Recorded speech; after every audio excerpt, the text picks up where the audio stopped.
Hi, I'm Nicholas Prom. And this is Spencer Valdez. It's Comic Reflections time again, gang. This is part two of our talk on Crisis on Infinite Earths.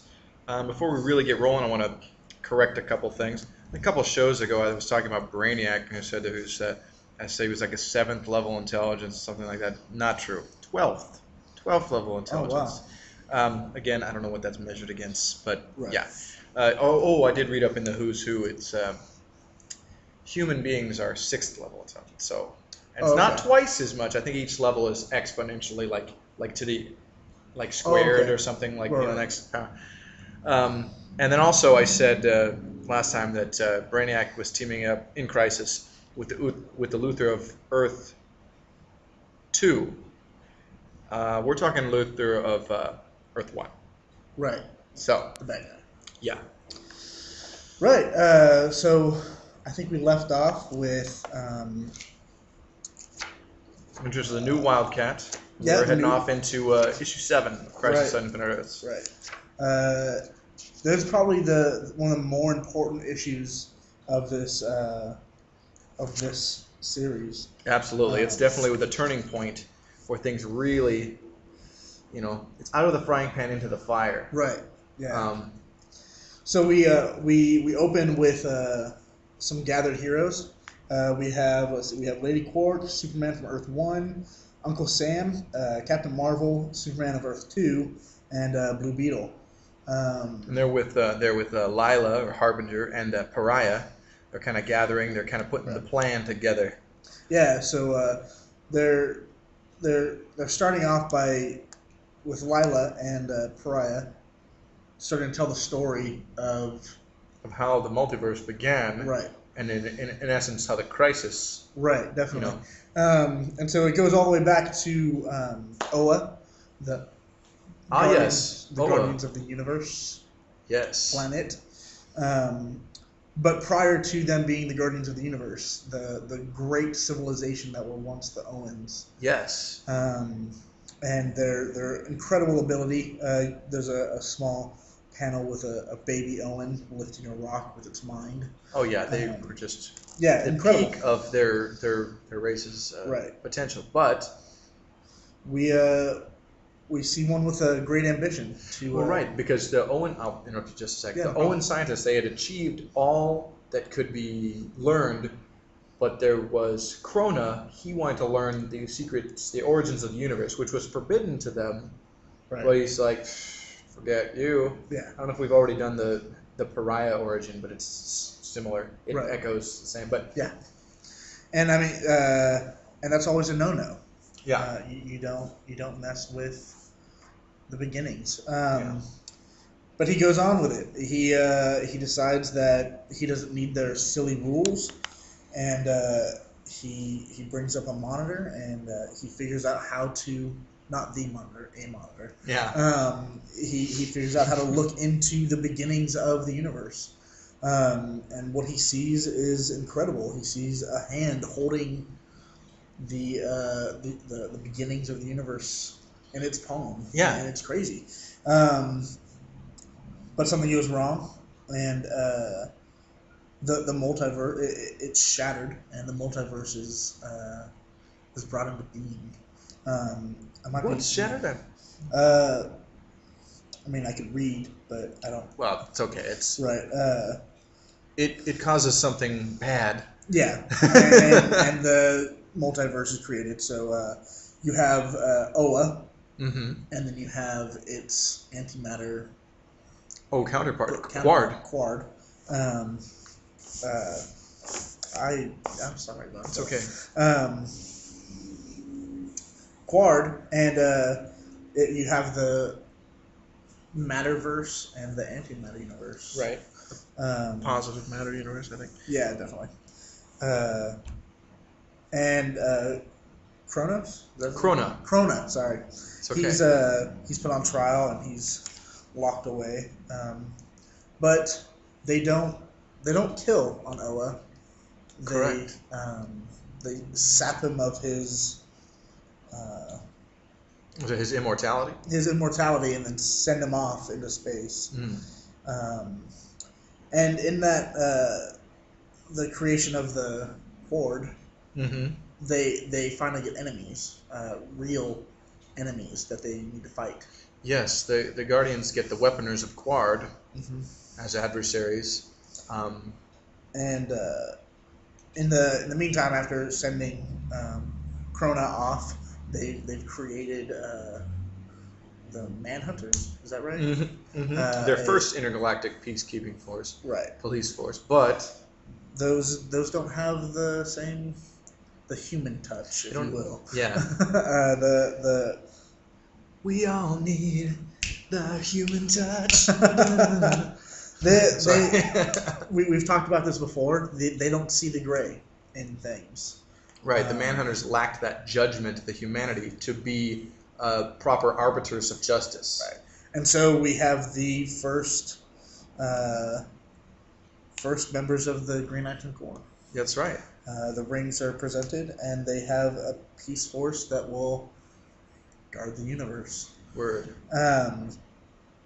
Yeah, and so when the universe was split into antimatter and matter, two beings were brought into existence. The Monitor, who we've already talked about, the guy trying to save The multiverse. the multiverse, and the Anti-Monitor, the one trying to absorb its He wants to power. destroy all of the matter universe, the positive matter universe, and siphon off that power and just be a big old jerk. Yeah, definitely.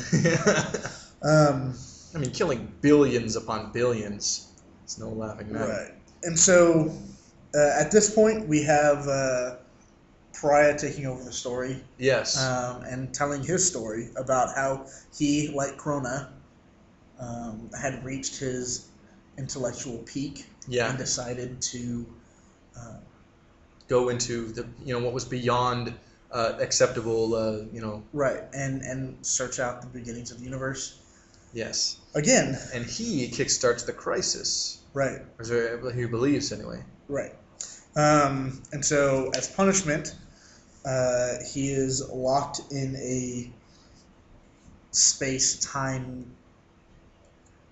capsule. Sure, like thing. a pocket. Like he is trapped in this where he witnesses the destruction of each world as it is absorbed by the antimatter, absorbed and destroyed by the antimatter wave, created by the Anti-Monitor,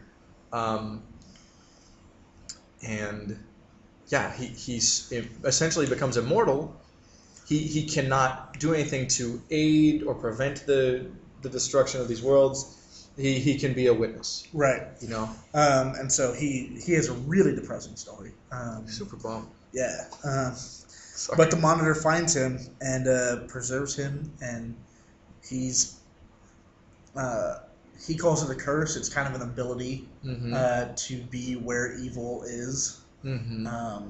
And I mean, obviously, as a person, you would think it would be a curse, but the Monitor is using it as a means toward an end. It is a useful. It's like he's like the emo Silver Surfer, Yeah. So I hate to do that, but you know what I mean. He begins like, okay, he is heralding the end, but it gives that warning to the heroes of those worlds as we're building momentum. Right. Pariah's role is essential to the preservation of what remains of the multiverse. Right. So, in essence, he must be a hero in that sense. Mm-hmm. So, sorry. Yeah, definitely. And so we have that origin, and then we have therein lies his redemption. Definitely. Save the universe, multiple universes. Mm-hmm. So. So then we have the kind of story of where Layla, or the Harbinger, is found. It's not a very long one, but we see the heroes being told the story start to fracture, and Lady Quark just flies into a rage and wants to kill Pariah because her life, everything. She's the last, not only the only survivor of her world, but of her universe. Right. and so it throws her into a frenzy. She's held back by Captain Marvel and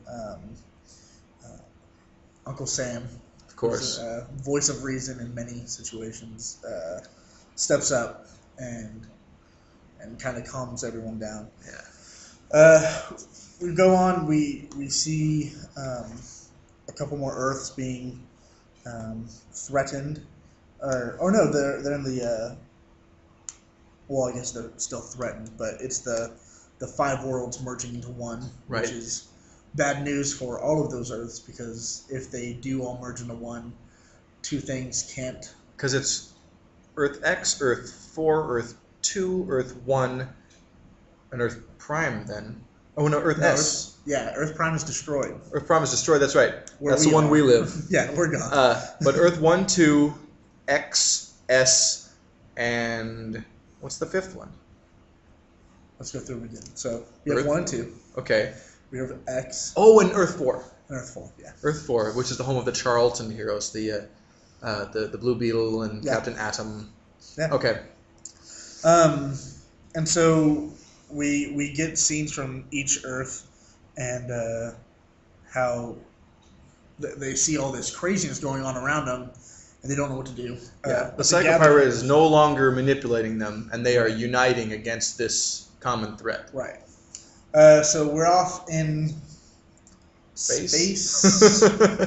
It's kind of hard to describe, but we'll call it space. And Alex Luthor reveals his ability. He's able to open up a portal, kind of, between... Or a channel between the other worlds, and probably not just between the positive matter worlds, but also to the antimatter universe. Right. And so the United Heroes have to enter the antimatter universe. Well, right, because they're taking it to the antimatter. Yeah, they're hitting him where it hurts. Yeah, so they go there, and it's that main gathering we talked about with both of the Supermans and Captain Marvel, etc. Yeah, it looks like the new Dr. Light. We haven't talked much about her. Yeah, she becomes more important later, I think. Right. We have Supergirl, definitely important. Yes. Martian Manhunter, Jade, Firestorm. Nice. Yeah, I mean we have plenty of heroes to take on. Yeah. Monitor, each with exponential power. Oh yeah, loads of powers. Tons of superpowers.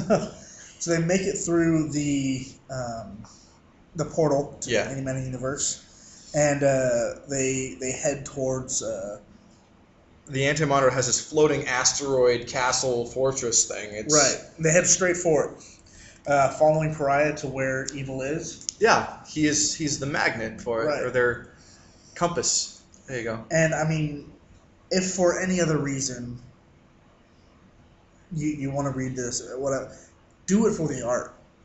George Perez' art is terrific. It is beautiful. And this might be his crowning achievement artistically. I mean, Oh, okay. maybe. I mean, I loved all his stuff that he did. Teen Titans in the 80s. Right. But this is so sweeping, so many characters. Yeah. It's it's so massive. I wish you guys could see this, and you can if you look up this trade. Go to your local comic shop, pick up Crisis. Go to your local library if you're broke, and put it on reserve. Absolutely. Although you may have to wait. Yeah. So. We have Captain Marvel here too. Yeah, cool. Yeah, the Ray. Oh yeah, so it's like we got the Freedom Fighters because the Ray's there. We see Mon-El from the Legion of Superheroes. We have There's Alan Scott, the Alan original Scott. Green Lantern. All these guys. There's Captain Atom, Yep. Firestorm. Yep. Yeah, they're all following Pariah into the depths of the castle fortress asteroid thing. Yes, and they're here. And in his castle, as we see the Anti-Monitor and the Psycho Pirate, Right. who his powers are just kind of burnt out. He needs to recharge. So Yeah. this has allowed the heroes that opportunity to strike rather than to be repelled by fear or whatever. Definitely. And I mean, things are too quiet for them. They don't like it. And Yeah. immediately they're attacked by the fortress itself. It becomes these like stone Rock monsters, yeah. and they're so powerful that you can they cause the Earth 2 Superman to bleed. Yeah, he's looking at his hand. It's like, and what? blood. He doesn't understand. So that gives us a couple hints to what might be coming, a dangerous situation for the heroes. Yes. And so they're trying to fight back against these rock monsters, and they're extremely powerful.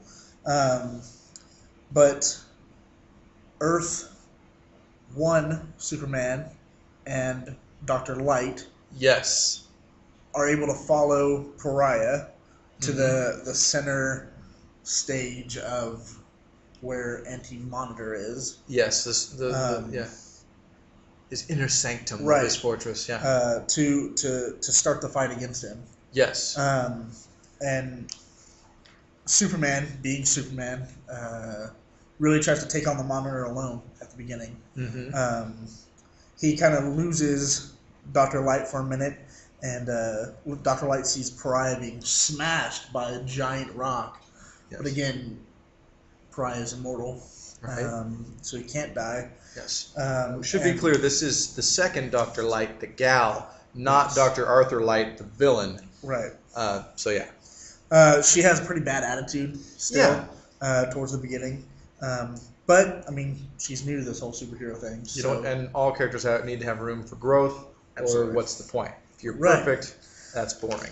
And so, again, Superman, being Superman, rushes in to fight the Anti-Monitor. And they find his like generator for his power, and they attempt to destroy it, but Anti-Monitor pops in, and Superman and new Dr. Light start the fight,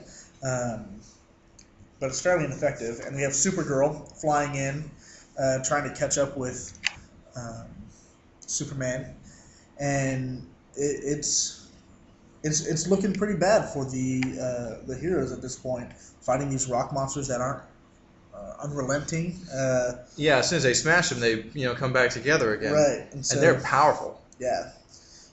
Even the world's mightiest mortal, Captain Marvel, is having a tough time. Right, and so Anti-Monitor, is just laying into Superman. We have a interesting framing of this story in the comic, the way the panels are laid out. But I mean, Anti-Monitor is unstoppable. Yeah, but Supergirl really charges in. Yeah, and does not stop. You see Superman kind of take a dive, or not take a dive, but you can kind of knocked around, sidelined a bit, and she charges in defense of her cousin and just doesn't let up. Yeah, she is incredible, and it really hits the new Dr. Light in her heart. Like, whoa, this girl of she's a teenager is. I'm not sure how old, old, but be a teenager here, but with a little bit of gold and a pager. Oh, sorry, gang. She sees a real hero. In Supergirl. She's diving in face first, knowing the danger. Absolutely. Completely selflessly. Right. And Dr. Light, being kind of a selfish person, this is kind of a moment for her. Right. She's seeing that. So we have Supergirl fighting the Anti-Monitor, and she looks like she has the upper hand for a little bit. But then Anti-Monitor gets angry, and when he gets angry, you need to watch out. He, in a fit of rage, she's destroyed his outer suit, which is a new suit. And it's like kind of his containing himself because he's pure antimatter or something. Right. Yeah. And so when his suit is damaged, he casts it aside and takes on his energy self. Okay. And sends a blast towards Kal-El of Earth 1. And in a classic superhero fashion, Supergirl steps in front of it. She takes the blast for Superman. But and keeps fighting. Yeah. Flies fist first into the Anti-Monitor, in which seems like it's killed him. Excuse me. And again, we see Dr. Light just totally confused by this because of her personal nature. Of just being very selfish. However, we have our first major casualty of the Crisis series. And we see Kara Zor-El, Supergirl, dies in the Earth-1 Superman's arms. Yeah. She has sacrificed herself for him and for everyone in trying to defeat the Anti-Monitor. And they believe that they have. Yeah. And he's a tricky fellow. We see in a frame down at the bottom someone escaping. Yes. We're not quite sure what's or who's in there. But yeah, Supergirl lays down her life for everyone. And it really hits Superman of Earth 1 hard. I mean, it's his cousin.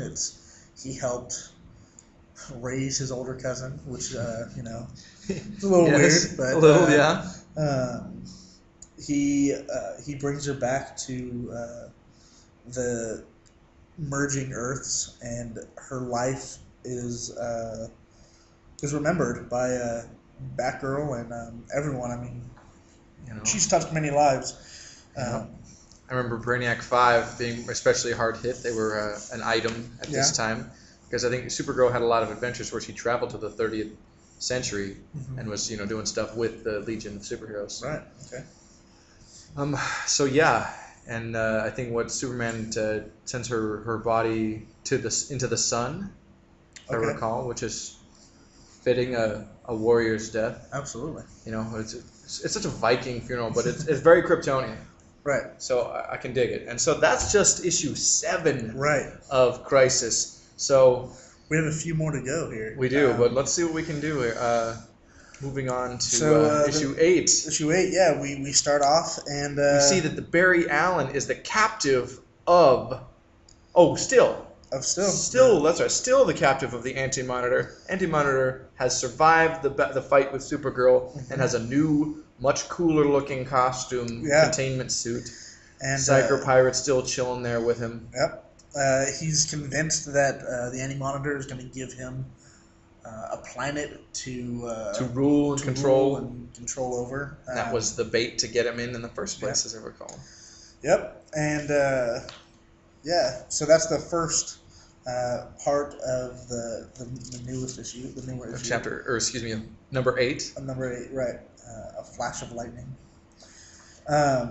We then go directly to Apocalypse. We get a little aside with Darkseid and Desaad. So you want to talk about that a little bit? Yeah, I mean, Darkseid is deciding, I'm not going to deal with this. It's not my war. Let's turn on our super cloaking mechanism and cloak Apocalypse. Yeah. So it's not... the Anti-Monitor flies right by, doesn't even notice him.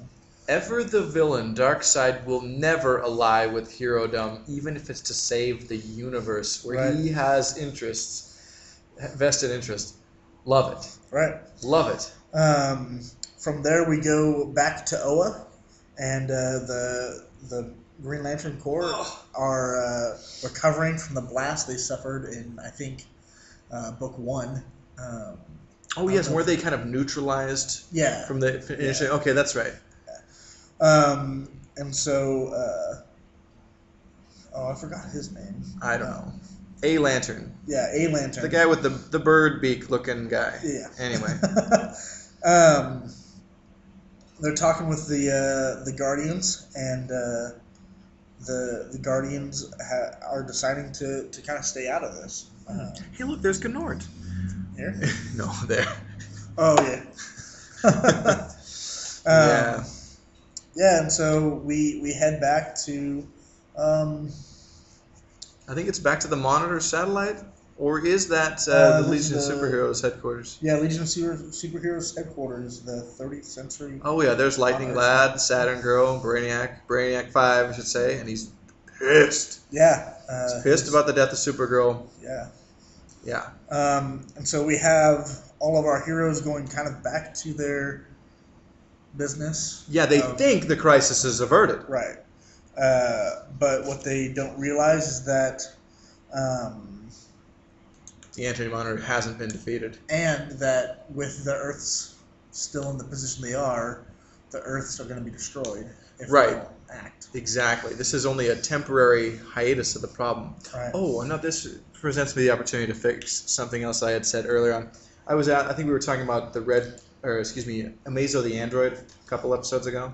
Okay. And I was asking, I think it was created by Dr. T.O. Morrow. Right. Wrong. Here he is here, and they called him in to help repair the Red Tornado, who he created. Right. Morrow's a villain. But he didn't create Amazo. That was created by Professor Ivo. Okay. So this is just a little... Wow. I really wish you'd get your facts straight. I know, right? Like, one evil scientist who creates robots, I got it mixed up. So, I'm kidding. Yeah, so we have, Nick mentioned it, we're here on the... it's got to be Earth Legion 1. of, the Justice League satellite, they're back. Ah, yes. Up there. And we have, we have Cyborg, we have... you got Martian Manhunter, you got Firestorm, and I can't remember that chick's name. Her. Well, no, oh, that's Vixen, but she's not worth mentioning. She sucked. Okay. This other chick, I can't remember her name. It's not Firebird. Firebird or something. Anyway. And the Atom. The Atom. He's shrunk down and he's going through the Red Tornado's insides to help try and prepare him. That's right. Right. And so. Because wasn't he destroyed in battle with the Anti-Monitor and the Psycho Pirate? The Anti-Monitor was using him as a weapon. Yeah. And he was just worn out. That's what it was. Okay. So they're trying to fix him. They bring in Teomaro. And he's like, I don't know. I can't fix him. And so, let's see. Jon Stewart shows up on the beach with Blue Devil. Not from the Daily Show. This is the Green Lantern, Jon Stewart, of course. Yeah. Shows up on the beach with Blue Devil, and tries to get the Blue Devil to come with him, and he convinces him to come back to the Watchtower, isn't it? Satellite. Yeah, the JLA Watchtower. Yeah. To help with the recreation of the Red Tornado. That's right, because the Blue Devil is magically transfused with his body is kind of like transfused with this costume, this like cybernetic costume, and then it thinks that maybe he could help with the Red Tornado because he's like an android. It's right. He can't help. Yeah. But he the does connection realize... is tenuous at best there, but yeah. He does realize as Teomaro is taking the head off of Red Tornado that there's a bomb set inside, and there's another explosion in the Watchtower. Mm-hmm. A few escape. Blue Devil is saving Teomaro. Mm-hmm. And of course we have Martian Manhunter, whose weakness is fire. I mean, he's kind of in the middle of this explosion, and fiery explosion leaves him, weak. And we have, Firehawk. That's the chick's name. In the middle of the explosion, loses her suit. That's right. She has a wardrobe malfunction. Right. Yeah. Which she happens. Comes back with a cooler-looking suit. I think she was able to make one out of like atoms in the air. Right. Yeah. As this part of her power. So. Right. They're running from the explosion, but Blue Devil is sucked into some kind of a portal or something, and he ends up hanging out with the Omega Men. Right. Who are one of the more boring DC properties from the 80s. I'm glad they haven't resurrected for the New 52. But yeah, he's stuck there. He doesn't know how to get back, and that's where they leave it. Yeah, they're like, go read like the next issue of Omega Men or Blue Devil. Blue Devil from 1986. Right. It was a little frustrating for me a little bit. Yeah. I was really wanting to. I was like, yes, they hooked me, and then I don't have access. But see, now you're like, I want to go read some Blue Devil comics. Right. Let me tell you, it wasn't a it's not a hugely popular series. You can probably get issues of Blue Devil at your local comic shop in the quarter bin. Oh, okay. And probably get runs. Or at the upcoming here in a few months, the Rose City Comic Con. Yes, I'm very excited. Yes, I think that's September 8th and 9th. I've been wanting to go for a while. Yeah, so we will go for sure. Anyway, back to the Crisis. We are back with the Anti-Monitor. On Quard. Right. Having his slaves build a antimatter weapon that he's going to fire at the merging Earths. Yes. But so the antimatter wave that we had been experiencing before has been defeated. Yes. Okay. Yes. So Ever the Hero, Barry Allen, who is the prisoner of the Anti-Monitor, escapes the jello mesh. Yeah, the strange gelatin prison he's been put in. Right. And he's been slowly vibrating his body. Yeah. Powering up. Yeah. Until he's able to escape this. He calls it jello. Yeah. Escapes, and he lays into Psychopirate. Beats the tar out of him. Yeah. I didn't think he was going to stop. And then it turned the page. And then he did. But then, I love this, he uses the Psychopirate. It's like, look, you want me to stop kicking your butt? Control the Thunderers of Quard, or the Weaponers of Quard, and have them attack the Anti-Monitor. And they do. And they do. And they destroy his current containment suit? I don't think so. It is enough to hinder him enough for the Flash to escape, I believe. Oh no, that's right. Escape. That's right. We have our hero. He flies through the outside container of the major weapon that the antimatter weapon. Yes. Right. And he realizes he can stop it. But it's going to cost him. Yeah. And so he starts running, and running, and he starts moving so fast that the Anti-Monitor suit is destroyed. That's right. And the Thunderers of Quard, or these guys are attacking the Anti-Monitor. It buys Flash the time he needs to destroy this device. Right. And in doing so, he starts kind of moving in space and time. Yeah, he kind of like fades in to a couple other points in the stories, like where earlier where the Kid Flash saw him kind of fade in and out. Batman kind of saw him fade in and out. Right. And so he's having all these steps, and he's slowly just deteriorating. Right. I mean, he's essentially using the incredible speed he's producing to create, I think, not only a charge, but also centrifugal force that combined and unrelenting builds up, the destructive force to destroy this machine. Yes. And he does. He does. At the cost of his own life. Right. And so we have our second major hero's death. Definitely. I mean, Barry Allen's death is massive. His introduction in 1956 was the beginning of the Silver Age. It starts with Barry Allen. Oh, wow. And being the Crisis is the story that essentially ends the Bronze Age of comics. It's like, it's fitting, and it's poignant and all kinds of other good adjectives. Right. But yeah, so we see his suit is laying empty with his ring on the floor. I always loved how the costume came out of the ring. Yeah. That's great. Okay, so. Which it's left there, and Anti-Monitor is furious, and he's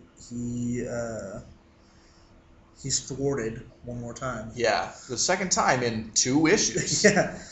So we have the Challenges of the Unknown. Yeah. Who I love. They are just kind of going about on their own mission. Yeah. Not really completely involved in the Crisis, but they see a lot of things happening. Yeah. They're moving in and out of different places. Yeah. It's fitting that they at least get this little wink into their story, because they were always about these like unknown happenings, and the events of the crisis certainly fit. Definitely. All right, so we move into our next issue, the Villain War. Yes. So this will be number 9, I believe. And I would love to be able to move through this one quickly, but it is important. We will go at the pace required. Right. Okay. So we open up to a scene on Oa Yes. with Guy Gardner. Guy Gardner. Standing before the Guardians of the Universe. We mentioned him last week, or last recording. Yes. I think it was still last. Well, no, it was Monday. Oh, okay. Was it? Anyway. About how he was. He was to be the. At the time that Abin Sur came to Earth, he was the first person selected by the Ring. Right. He was in a coma at the time, so the Ring went to Hal, his alternate. Right. And then, of course, then later, John Stewart became Hal's alternate. And Hal's not in this story. He's retired as the Lantern for the time. But anyway, I believe this is the introduction of Guy as a Green Lantern. Right. He's given a ring by the Owens, and as soon as he's given it, the part of the planet explodes. Part of Oa explodes. Interesting. Yeah, setting the Guardians, flailing, and Guy Gardner's protected by the ring. Yeah. He thinks that the Guardians are dead, but they're immortal. So right. They remind him he's fine, and again, stops the story. Tells us to jump into Green Lantern number 195, which I may have read. Okay. I believe it. If memory serves me correctly, if that's the tie-in, you see Guy and John Stewart meeting, and in the presence of Hal Jordan, and there's some story tied up with some other Green Lantern villains. I believe Hector Hammond and I want to say the Shark have teamed up for some goofy thing. Sinestro might even be in there, but I'm not sure. Okay. Anyway, I read it once, but yeah. Right. Okay, so moving along, we open again to the next kind of part of this. Oh yeah, so here's the villain war. Here is the plan. Brainiac and Luthor have his awesome ship. We want to in Brainiac's awesome skull ship.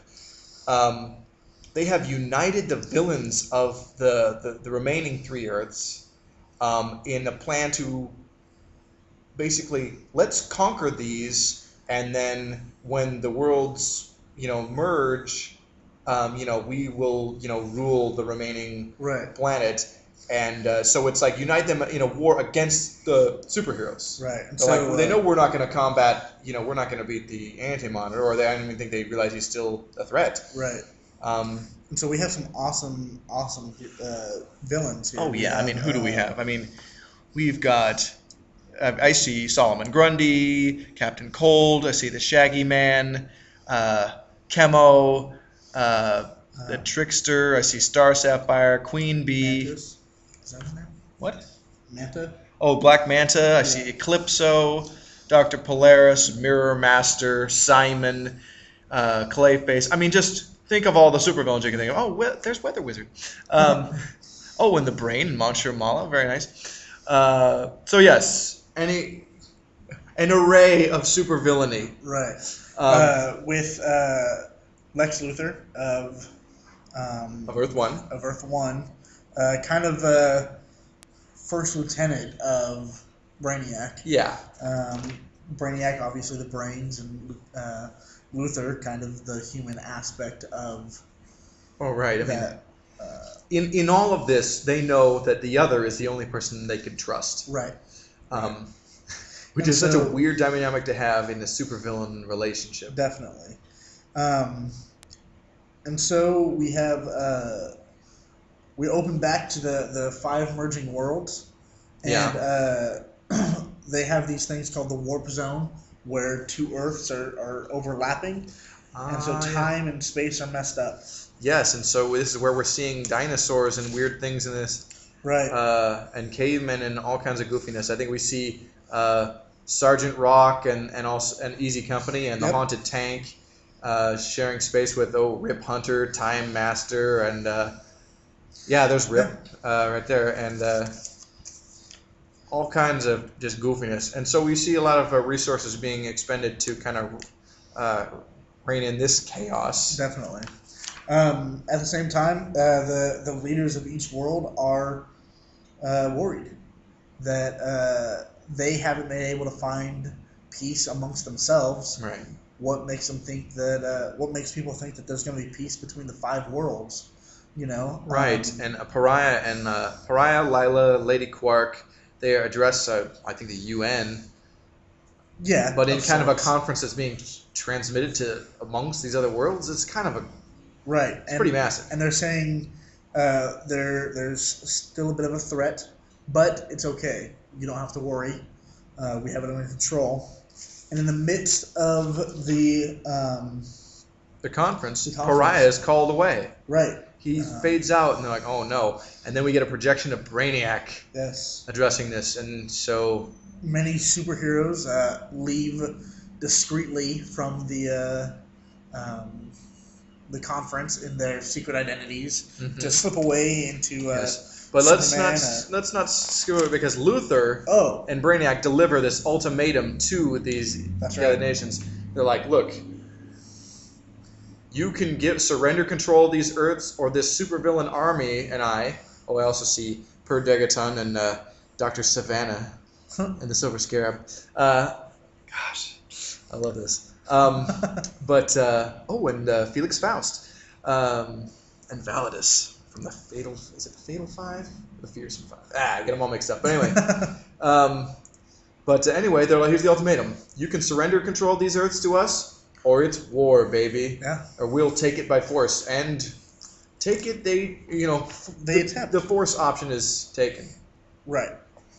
And so we have the United Superheroes trying to penetrate different points on the. And this is pretty massive if you really think about it, because you've got the Justice League, the Justice Society, Infinity Incorporated, Teen Titans, the Freedom Fighters, all these huge rostered teams. It's massive. Anyway. Yeah, and they're trying to penetrate the lines that cross worlds, and they're not able to. That's right. Everything they do, Superman and Power Girl, I think it is, are trying to battering ram into that's Power Girl. Yeah. Battering ram in. The sorcerers are trying to use their magic to get in. We even see Johnny Thunder and his Thunderbolt. Say you! Nothing's working, and so there is a way to cross those lines. It's across the universe. Barry Allen's treadmill-looking. Oh, hang on, the cosmic treadmill. Yeah, but as we know, there's no Barry Allen. But there is his nephew, Wally West, the Kid Flash, right? Teaming up with the Golden Age Flash of Earth 2, Jay Garrick. Yep. Power the cosmic treadmill so they can travel in time to where? Oh, there's the Metal Men too. So they're able to get to the other Earth. Oh, that's other right. Earths that have been taken over by the Brainiac's villain army. Yes. But no one knows that Barry Allen has died, and so they're still on the look for him. Kid Flash and the Golden Age Flash are going to power this thing and make it so that the other heroes can get to the other Earths and protect them. Let's see. So they jump. They're able to jump through. Oh, we have Riddler there. I think it's fun. We see Beast Boy of the Doom. Well, Doom Patrol and Teen Titans swoop in and take down the Trickster and the Riddler Yeah. at the same time. Oh man, that must have been tough. There's a small panel here with Brainiac and Luthor talking about how they're the only ones they can trust, and that they can. The heroes will lose more, Brainiac says, than we will lose. And so Even we will even win. if we lose, we'll still win. Right. But somebody has stayed behind on the Skull ship. Right. They're kind of lurking in the shadows. We're gonna find out about them Yeah. later. Yeah. So we have. So someone's trying to double cross Brainiac and Luthor. Which doesn't seem like a good idea. No, but it would have to be someone rather arrogant, Right. rather confident in their own supervillainy. Right. And so we have this massive war between all of the heroes Yes. and all of the villains. Yes, and we do see Aqua Girl die in battle with Chemo. Yes. Yes, we do. And Yeah, I mean, there's just so much fighting. oh yeah. The Sinestro. It's not impossible to go through all of it, but we are limited by time. So Well, I mean, there's only so much. There's a lot of great stuff. I mean, yeah, I definitely. think who do we got? Eclipso and Wonder Woman there. We have Aquaman being frozen by. Oh, here's a weird team up. I think I see the Clock King and Copperhead, who have been defeated by Wonder Woman, and then Eclipso gets her from behind, but it's either Steel or Lead from the Metal Men. Right. Is about to take him out. Lady Quark fighting Validus, alongside the Creeper and the Penguin. What's his name? Firestorm? Yeah, Firestorm. Yeah, that seems like not much of a contest. We see the Freedom Fighters captured by Poison Ivy, the Floronic Man, and the Joker. Yep. Joker hits on. The Phantom Lady. Of course he does. It's of silly. course. We have the introduction of Wildcat. But we see her trial by fire. Right, definitely. In combat with these villains. This is where you were talking about Dr. Phosphorus, I think, kills the Earth 2 Hawkman. Hawkman, yeah. I thought it was Earth 1 Hawkman. Yeah. Apparently he doesn't die. Oh, doesn't he? No. So there's a lot of these that are like one panels. They're like, did they die? Yeah. Oh, here we go. Oh, hey, Gypsy fighting Kanjuro. Okay. Gold fighting many villains, actually. Oh, yeah, I'm not even sure who that is. But somewhere in here I saw a panel of some people fighting the Shaggy Man, but I don't know where that was. Right. And so we flash back to the cool skull ship of Brainiac, and Brainiac's attacked. And we're not sure by who, and then we flip the page and we see that it's Simon. Simon has betrayed Luthor and Brainiac. He thinks he's gonna, by eliminating them, he will be the ruler of the villain world, or what have you. We'll just have to see. Right, and that's how this book ends. That's the end of Crisis on Infinite Earths number 9. Yep. So we jump into the Death at the Dawn of Time. The Death at the Dawn of Time, That's and the we see second to last book in the series. if this is his number 10, we've got a couple more. Oh, we do. Yeah, Okay. that's okay. Yeah. So, this one's actually interesting because we have the play out of what's going on. we see this little At the top. bar at the bottom explaining some of the things that happened with the monitor, Right. and so on, The monitor tapes. as are being recorded by Lila Harbinger. But before we go into that, I gotta say, Simon's double cross of Luthor and Brainiac. He's got Luthor on his knees because he's using his psionic powers. Little does he realize he's destroyed merely the avatar of Brainiac. His entire ship contains his consciousness, and so striking from behind, as Simon did to him, Brainiac returns in a new body, kills Simon. We see his big time. his exposed brain in glass. You know how Simon looks. Basically being shattered with his brain matter going everywhere. Well, it's tastefully done. Right. But that's the end of Simon, and what a death! Yeah. Maybe. Yeah. That's the great villain death of this book, I have to say. And this kind of solidifies the relationship between Luthor and Brainiac. Yeah, it's like, you did me a solid, Brainiac. We have to work together, and we will win. Yeah, and see, I think this is almost like this was created to predictably you would expect one of them to try and betray the other. Right. But yeah, and it was probably going to be Luthor because Brainiac summoned Luthor. Yeah, definitely. He's like, look, we need each other. And Brainiac says, like, Luthor, you're the only person in the universe I could trust. Like, wow. Wow, yeah, definitely. And so, I mean, the fighting, the war continues. With against the villains, yes.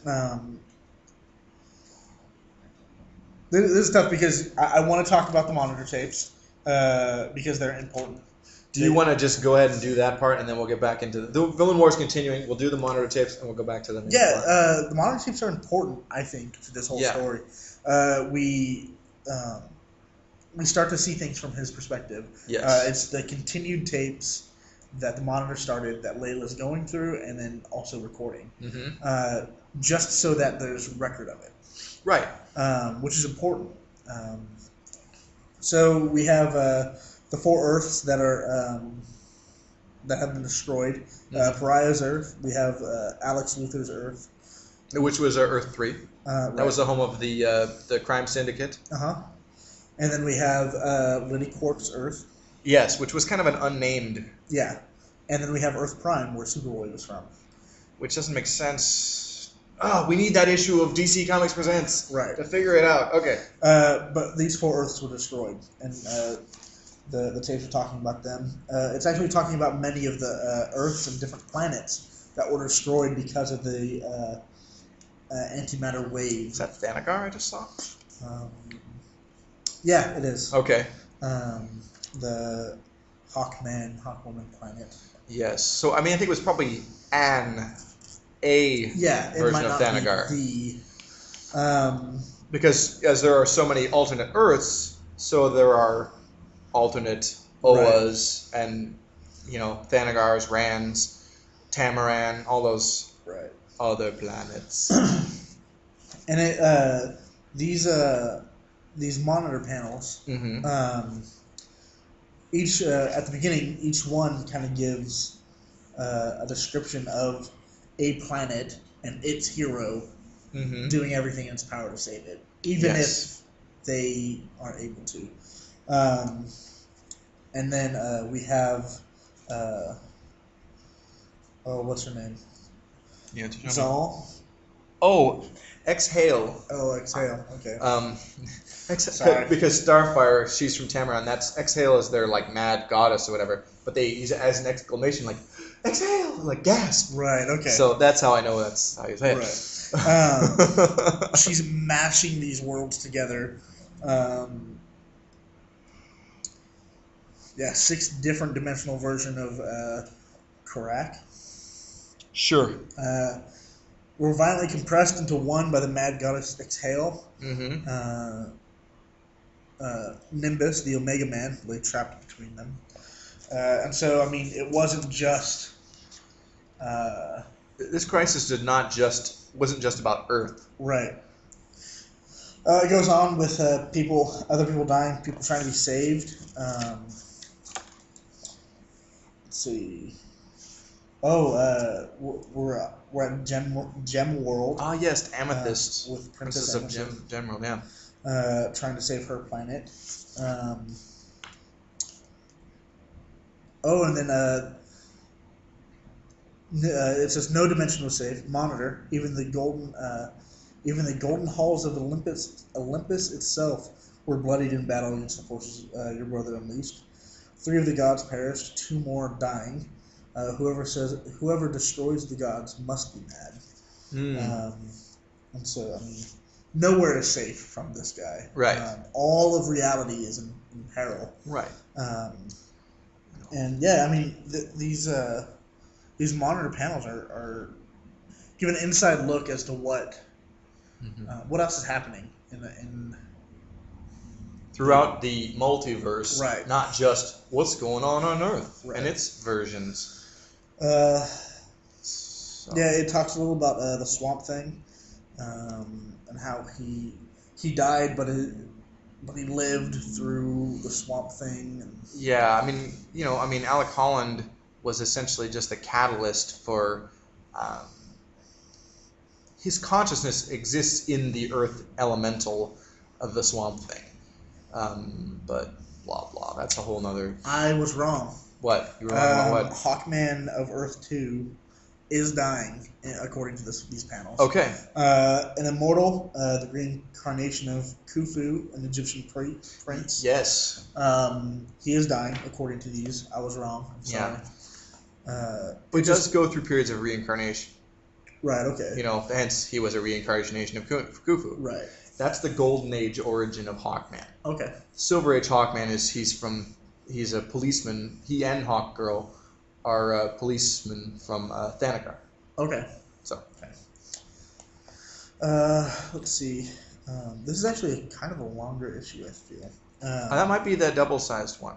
Okay.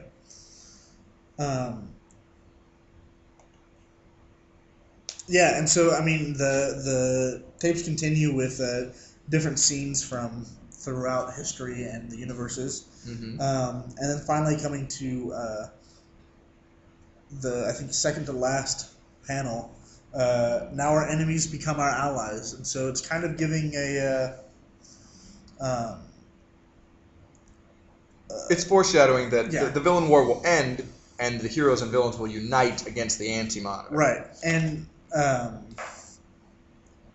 I guess it's not technically foreshadowing, only because This is at the bottom of the page and kind of coinciding with the rest of the story. right. So let's jump return back to the villain war that is still going. Right. Simon has just paid for his momentary betrayal of Luthor and Brainiac. Right. The war continues, and so there are many who are caught in I know. in ice. I can't remember that chick who turns Black Adam into a living crystal. Robot Man's about to destroy him, but Hawk and Dove, Right. says, "No, you can't do that. Yeah. That's not. Heroes don't do that." Right. He's right. But. Right, but. And I'll just. Oh, there's Dr. Cyber. I was just reading about her this morning. Oh. Anyway, Wonder Woman villain. Anyway.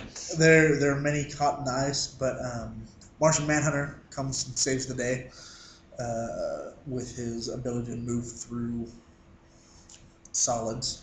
Yeah, he does him a solid. And he saves. Yeah, one whole world is captured by villains, I should say. Dr. Savannah, Dr. Cyber, I think Hector Hammond, Phobia. Despero, Phobia, Killer Frost. So several. I think, and Captain Cold is there too. Okay. Oh, there's Dr. Destiny. He looks like Skeletor, but he's Right. not. But anyway, they've captured this world. The Martian Manor comes in, and I believe, if you'll turn the page, yes, he rescues Billy Batson. What's his? No. I can't see that. The Atom.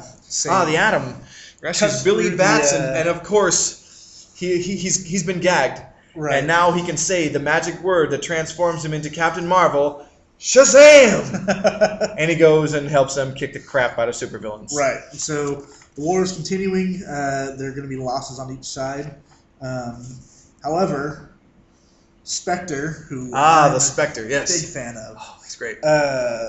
halts everything. He says, "Stop, Yeah. collaborate, and listen." Absolutely. He really does. He tells them that the threat is not over, that the Anti-Monitor is still a major threat and needs to be dealt with. And the only way to really deal with it is for the heroes and the villains to come together and fight as one. Yes, which is awesome. Yeah, and I mean, I'm going to be honest, I didn't think it was going to work. I thought the villains would be too rowdy. But here's the thing: when it becomes to like, how can you become a crime and be a criminal, commit crime, and get Right. your own quests for wealth or power or revenge or whatever you want? if all of existence is destroyed. Right, and So everyone has a vested interest here. Right. Luther and Brainiac are, I feel, that they're a little wary of it, but they decide, you know what, we can prosper from this. We need to help. Right. And so everyone is gathered in the Mojave to where they're actually going to be sent back in time to try to change the future, which isn't necessarily something that can be done. Superman says, look, I've tried. Doesn't work. We have this beautiful scene between Earth 2, Golden Age Superman, and Earth 2 Lois. Yeah, and their expression of love for each other. How deep is your love? Sorry, I have to. And Alex Luthor is spying on them a little bit. And this is a peeping. Yeah. Peeping Tom. And so we see just kidding. the gathering of the heroes and villains. Let's see. Oh, yeah, it's Death Valley. Sorry, not the Mojave. Is it the same? I don't know. No, Mojave Desert is in not America. It's not. Somewhere. It doesn't matter. Wherever. Doesn't count. It's not here. Just fooling. So we have Rip Hunter bringing his time sphere, the Legion of Superheroes. Bring their time bubbles. The bubbles, and the Lord of Time, his temporal transporter. Yes. I think the Lord of Time is a villain. Okay. Yeah. But, I mean, they bring all these ships in which can travel in time. Right. So they can attempt to go back. Not a TARDIS in sight. Right. I feel it would have been helpful. It's okay. You know, that showboating doctor would have just kind of made it all about him. And so we have Sphere and Sphere. I don't know where that came from. Wog? No, Spectre. I'm sorry. That was weird. It's that's what's doing it. Explaining what is going to be happening. Right. And everyone's kind of nervous, but they realize, you know what? We got to do it. Yeah. It's do this or die. So right, and so it's do or die. Sorry. The Jim, son of Saturn. The Golden Age Flash and Barry Allen again are Barry Allen. You mean Wally West? Wally West. I'm sorry. It's okay. I pardon you. are hooked up to where they can create energy from their running. Superboy shows up and he says, "Look, I'm going. My Earth was destroyed, just like others, and just like all y'all's. I need to help." Yeah. And then, kind of in the middle of the story, we break and we have this rallying speech from Uncle Sam. Yeah, and if you want to quote it, please, by all means. Okay, yeah. Okay, so I'll just... How does he sound in your mind? Like Colonel Sanders? Or like Mark Twain? Yeah, probably Mark Twain. Okay. Mr. Clemens? Do... Yeah. You know. Yeah. Maybe it's time to remind us what this here's all about. We got here folks not only from different countries, but different worlds. Not all of us believe in the same things, at least not politically speaking. But that's okay. The thing is, we got us the right to think differently. But right now, we all gotta forget those differences. You see, we're fighting not only for our lives, but for our freedom to think and as we do, to act as we do, to be what we want to be. That may sound kind of corny to some of you, and maybe it is, but it's what freedom's all about.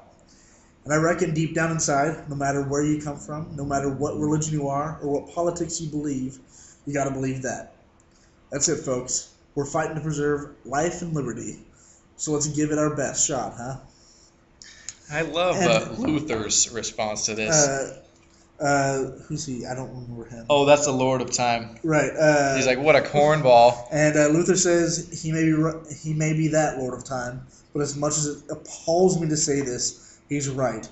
Under the Anti-Monitor, we wouldn't stand a chance. And so, I mean, That's awesome. Yeah. Even Luthor, who would never, who's like, I'm never wrong. Right. He's like, who was such a prideful, vain Right. man. I mean, like, hello, that's Luthor. Yeah. Even he has to admit, like, no, we got to do this, and he's totally right. Definitely. Love it. Definitely. Classic moment. I'm a sucker for a good presidential speech, and although he's not a president, he's very Lincoln-y. Yeah, definitely. And so it begins. We have Goldman. Gold. Oh yeah, from the Metal Men, because is the conductor for this. I'll let you. Tons and tons of energy.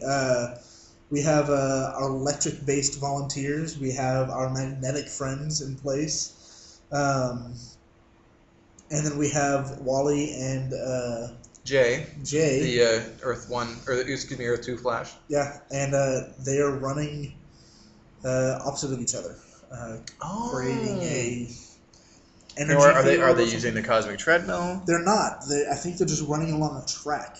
Interesting. Okay. Okay. Yeah. And so it gets so complicated here. So yeah, the science of it. Superman is carrying Alex Luthor. Superman of Earth 1. Sorry, it's still trying to get all these. No, it's Earths okay. Correct. By the end of this, you'll have it all down. Oh yeah. Carrying Alex so he can do his thing. We have Brainiac up in his space station, kind of doing all the numbers and seeing what the possibility of survival is for the heroes, the possibility of winning, and I mean, it is awful. Yeah. And so he decides, instead of, because he's not really able to go and fight with them, I think because he just needs to stay in his ship, I guess. I'm not sure. He stays behind, and he says that the highest probability of success for him is to shut off all of his bio and sensory functions and just kind of save himself in memory. And so he's just kind of saved in the ship. Oh, so he's powering down, basically. Yeah, kind of like a floppy disk, probably. Okay. Flash drive or something. Probably a big flash drive. But because he's all machine, he may be expecting some kind of EMP. Oh, maybe. Yeah. But right after that, we flashed to Atlantis. Ah, yes. And we find out that... we see the anguished Aqualad. Yeah. Aquagirl has died. Yes. In that battle with Chemo. Yep. Yeah, and so... I think... And Mara is there comforting him. The wife of Arthur, Aquaman. Right. Let's see. We see Superman flying into the fray of the energy portal thing with Alex Luthor, and Alex Luthor has to open the gate to the Antimatter universe, and as soon as they get across, they're met with the Anti-Monitor. And his he's holding Pariah captive in this energy field kind of thing. And people are and the heroes are going to begin their battle with the Anti-Monitor. Yeah, and I mean they're there to just do whatever they can. Even Batman and Robin are there. They say, "Look, we don't have these superpowers, but what we do have is the ability to encourage you and keep you keep hope going." Yeah, because like Jesse Jackson. Yeah, keep hope alive. No disrespect to Jess at all, but and so listen to the show sometimes. What we have next is instead of the villains going to help the heroes fight the Anti-Monitor, we have the villains going back in time to the beginning of the multiverse. Yeah, to stop Krona from. No, that's so cool. From creating the multiverse. And I mean, thwarting that moment of pivotal moment. Right. That's so epic. Yeah, that's what I'm trying to get at. And so they actually fail. They actually aren't able to completely stop the coming multiverse. Okay. But while the heroes are fighting the Anti-Monitor, they're blasted with antimatter. And so they're knocked back. But that actually kind of pisses off Spectre. And then he goes into combat himself against the Anti-Monitor, isn't right. it? Yeah. And so the hand that we mentioned that was holding the universe that Krona and Pariah saw as they broke this it turns taboo out, law. Which the law I love about this story is that it wraps around and it uses its own history for itself. Is that was the hand of the Anti-Monitor. Right. Grasping for power over the universe. Right. But this time, his hand is grasped by Spectre. The Spectre. And the Spectre decides it's his time to step up and fight him. And so behind Spectre are all of the known... all the kind of magic-oriented heroes. You've got... You've got Zatara. You've got Johnny Thunder's Thunderbolt. Right. I think we have Zatanna, the Phantom Stranger. Mm-hmm. We got Dr. Goofball with a turban. Dr. Fate.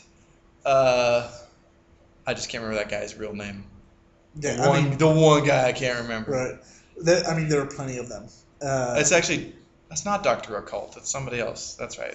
He comes in later in the story. Yeah, I don't remember this guy's name. Right. He's a dork with a yellow turban and a cape. And so the Spectre and the Anti-Monitor are struggling, and the sorcerers are giving power to Spectre to fight him, and they do that whole linking hands jazz. Yeah. And at the pivotal moment where the multiverse was gonna be formed. Yeah.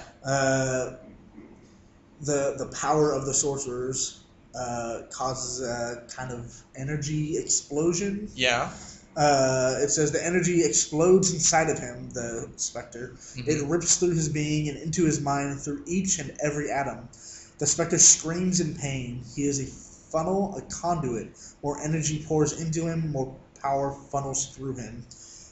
He sees worlds that have never existed and never will. He sees shapes and colors and patterns and concepts undreamed of, even by his master. Horseshoes and blue moons. No, sorry. And the Spectre screams again, and the universe explodes around him. And from the dawn of creation comes death. It is the end of all that was. To be continued. Nice. That's quite a way to end an issue. That's number 10, I believe, of Crisis on Infinite Earths. And we're gonna make you just wait. Right? We're gonna leave off there. So that's the end of our part 2 of this conversation on Crisis. We'll be wrapping this up very soon. Our part 3 will be our last part of that, and we hope you'll be joining us. Definitely. With that. Just want to mention our YouTube channel. I don't remember the URL, but just search it. And our email address is comic.reflections@gmail.com. All right. We will see you very soon. See ya.